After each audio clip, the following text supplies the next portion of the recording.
Olá pessoal, estamos aqui em São Paulo com o grande violonista Marcelo Caiati, um dos ícones do violão mundial. Para quem não sabe, o Marcelo ganhou os maiores concursos de violão na década de 80 com apenas 20 anos de idade.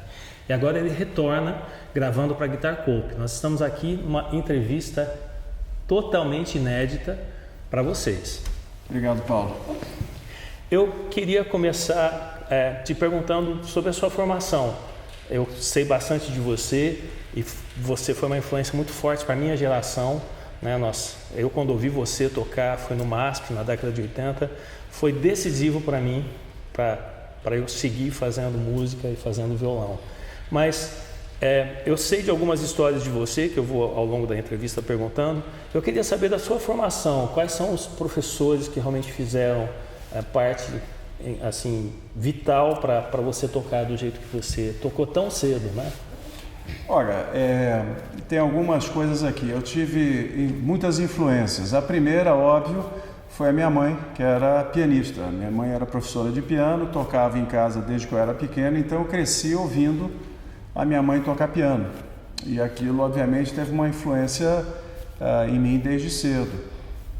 Eu não comecei a estudar muito cedo, eu não fui assim menino prodígio e nem comecei aos 5, 6 anos de idade. Pelo contrário, eu comecei lá pelos 11, 12 anos, na verdade, com o professor Léo Soares na ProArte do Rio, que na época a ProArte era um ambiente musical muito fértil. Eu tive um período que eu estudei com o professor Jodacil Damasceno, e que foi também muito importante para mim, porque o Jodacil teve uma influência muito grande na minha maneira de colocar as mãos no violão. Que até eu estudar com ele, eu sempre ouvia que eu tinha facilidade, que eu tinha muito jeito, mas o Jodacil era muito focado na questão da posição das mãos. Ele sempre falava que eu tinha que tentar fazer o melhor possível em termos de posição, não apenas tocar, mas de posicionar a mão dentro do violão da maneira correta. E depois disso ele foi para Uberlândia, no interior do Brasil, dar aulas em Uberlândia, e eu fiquei sem professor. E já naquela época eu tinha um contato muito grande com os irmãos Abreu, tanto o Sérgio quanto o Eduardo Abreu. E eles funcionavam como mentores, professores, mas nada formal, não aquela coisa de ter uma aula toda semana. Mas naquela época eu estava realmente precisando de um professor formal, alguém que me dissesse toda semana o que fazer. E aí eu fui estudar com o Turíbio Santos, que na época foi muito importante para mim também, porque não só o Turíbio foi um grande professor para mim, mas ele me ensinou a ser artista, a ser um violonista profissional, de como é que você senta num palco, como é que você arma um programa, de como você se prepara para um recital, desde coisas bobas até, olha, você tem que dormir bem no dia, você tem que cuidar das suas unhas, você tem que se alimentar direito, você tem que pensar no seu schedule de viagens. Então, o Turíbio foi muito importante musicalmente, violonisticamente e nesse ponto de como você se comporta como violonista profissional. Então, assim, em termos de formação, basicamente foi isso que eu tive.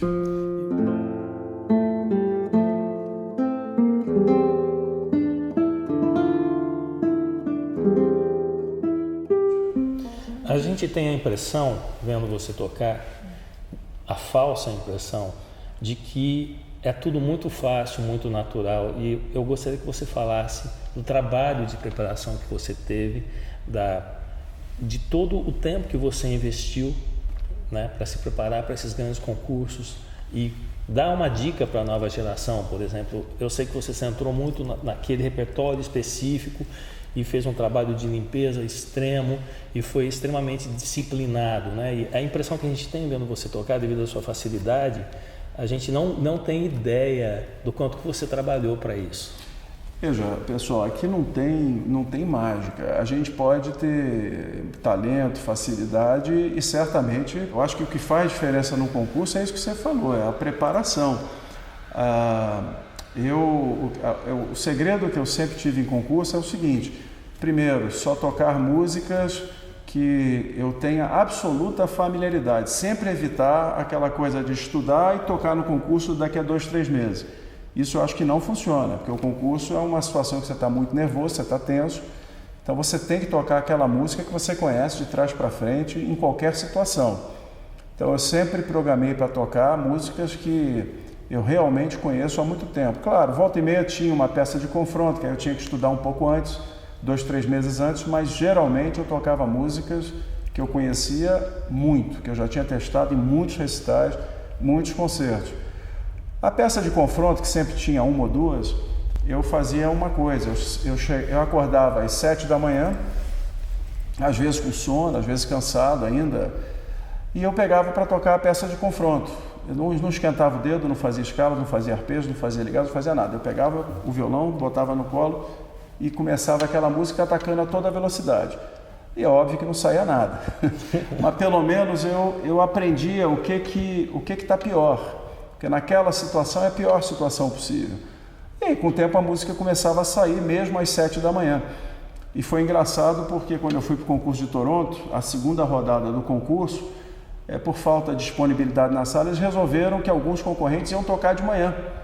E eu tirei no sorteio de tocar às 7 horas da manhã. Então o concurso começou às 7 da manhã na segunda rodada para mim, mas eu estava preparado para aquilo eu me preparei.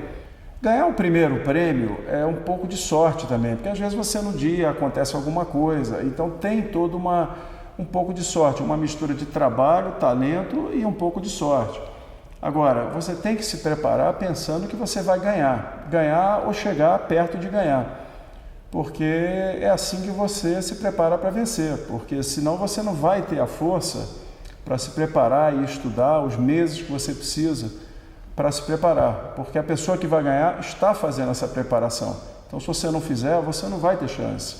Então, é assim, é uma mistura de escolha de repertório, dedicação, pequenos truques, como que eu disse, esse de acordar às 7 da manhã, essa coisa de acreditar que você pode ganhar. Olha, o concurso de Toronto, na minha época, era uma vez a cada 3 anos. E eu nem sabia quem ia concorrer e nem sabia se eu tinha chance.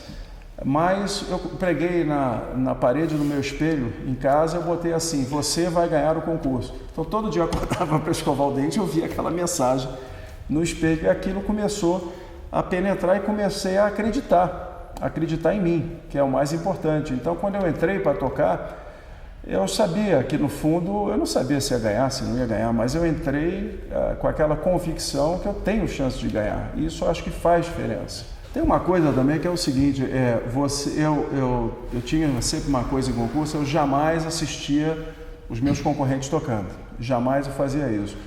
Porque você se impressiona às vezes com uma pessoa tocando, mas quem tem que se impressionar não é você, é quem está sentado no júri.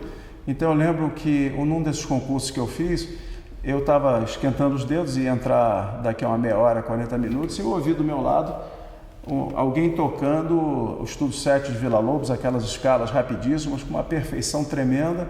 Aí o cara parou, aí emendou nas escalas da Chacone, de novo perfeição, emendou no Nocturnal de Britten, de novo perfeição. Aí eu parei de tocar, botei o violão na caixa e falei: bom, acabou, o concurso acabou para mim, esse cara vai ganhar. Aí eu levantei e fui lá assistir, porque ele estava tocando de porta aberta e ele tinha uma aparência, era um cara alto, magro, com os dedos muito finos, parecia um Paganini. E eu fiquei olhando aquilo na porta e ele esquentando, e cada vez que ele esquentava, ele tocava melhor. E aquilo teve um impacto em mim muito grande, porque ele ia tocar exatamente antes de mim. Aí eu falei: bom, o concurso está encerrado, é óbvio que ele vai ganhar, então não tem mais nada a perder. Então aquilo me deu uma paz e uma tranquilidade enorme. Então entrei absolutamente tranquilo. E aí eu depois soube que ele não passou nem na primeira etapa, porque ele entrou no palco exausto. De tanto que ele esquentou no camarim, ele entrou exausto e não passou da primeira fase. E acho que ele era um grande violonista, que talvez, se tivesse se preparado de outra maneira, ele poderia tranquilamente ter ganhado aquele concurso. Então acontecem essas coisas são da vida.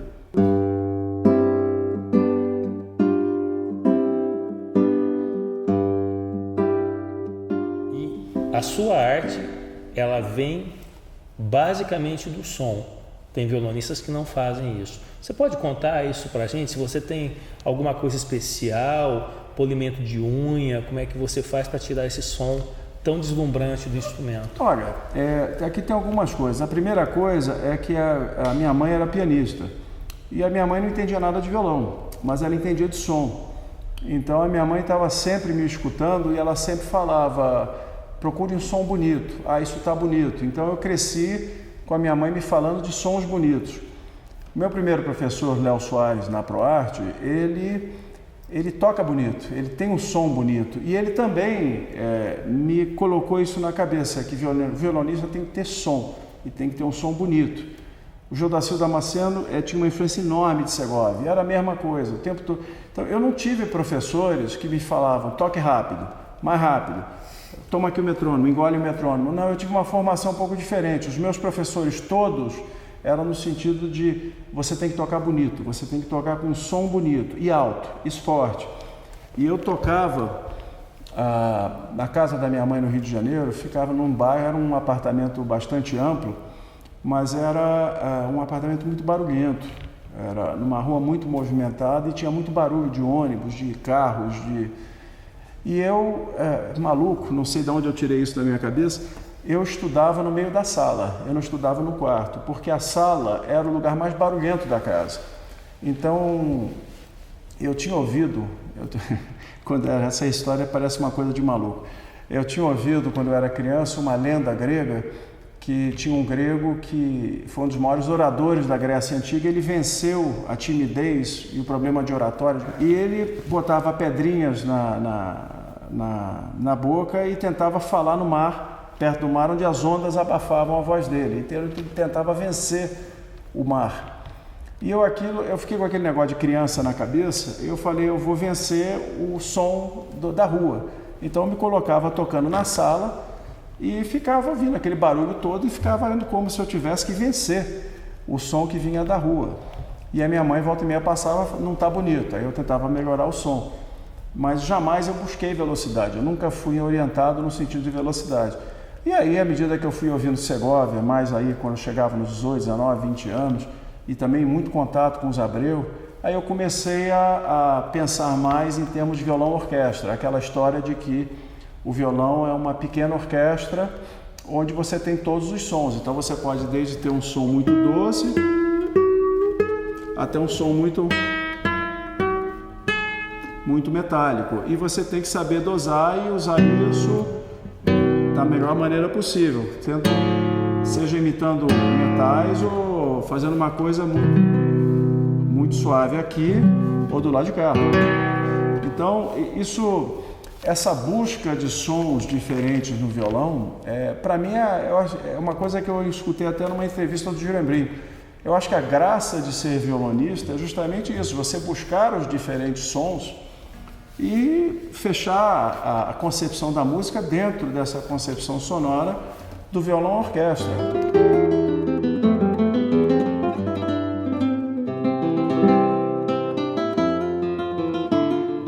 Como é que é o violão no Brasil comparado ao violão geral? O violão brasileiro, na minha cabeça, era caracterizado nisso, era tocar bonito, era você tocar com bom gosto, tocar com som, tinha sempre aquele exemplo, Turíbio, os irmãos Abreu, depois os irmãos Assádio. Então tinha sempre aquela referência muito forte para todos nós. E eu acho que é isso que a gente buscou. No que isso é diferente do violão lá fora, sinceramente, eu não sei dizer. Às vezes eu vejo certas escolas lá fora onde o pessoal toca de maneira talvez um pouco menos colorida, não dando tanto valor às cores, às dinâmicas, aos timbres. Mas eu não sei dizer se isso é um país, um professor, uma escola ou é simplesmente uma coincidência. Eu acho que cada caso é um caso. O que eu sei é o seguinte, o violão brasileiro tem a sua tradição, é uma tradição que vem desde Villa-Lobos, João Pernambuco, tem uma tradição forte que vem do violão popular, é inegável. Não tem, o meu amigo Yamandu está aí com tremendo talento, sucesso. O violão popular faz parte da nossa cultura, afeta a nossa maneira de tocar. Então é um caldeirão diferente. Assim como, vamos dizer, talvez o violão pop, o violão de blues nos Estados Unidos afeta o pessoal, o violão de jazz. Então, cada cultura do seu jeito.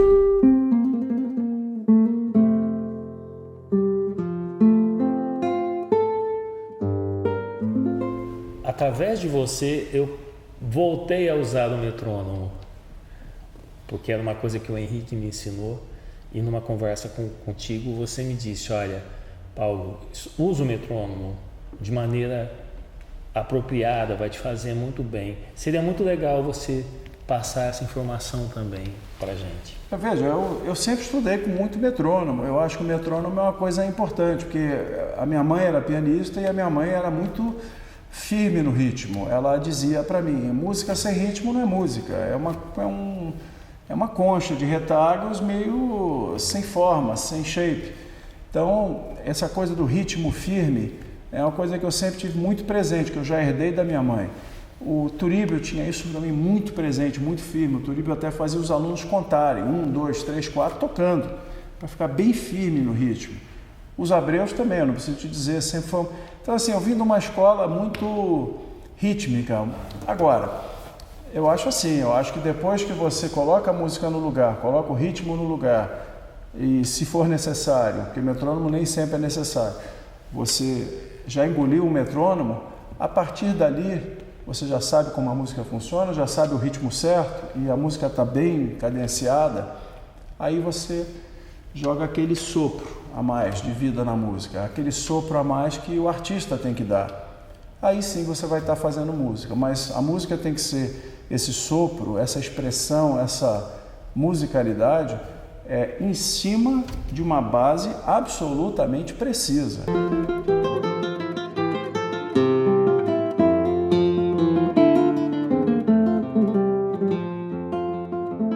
Como que você vê essa expansão do violão nos dias de hoje?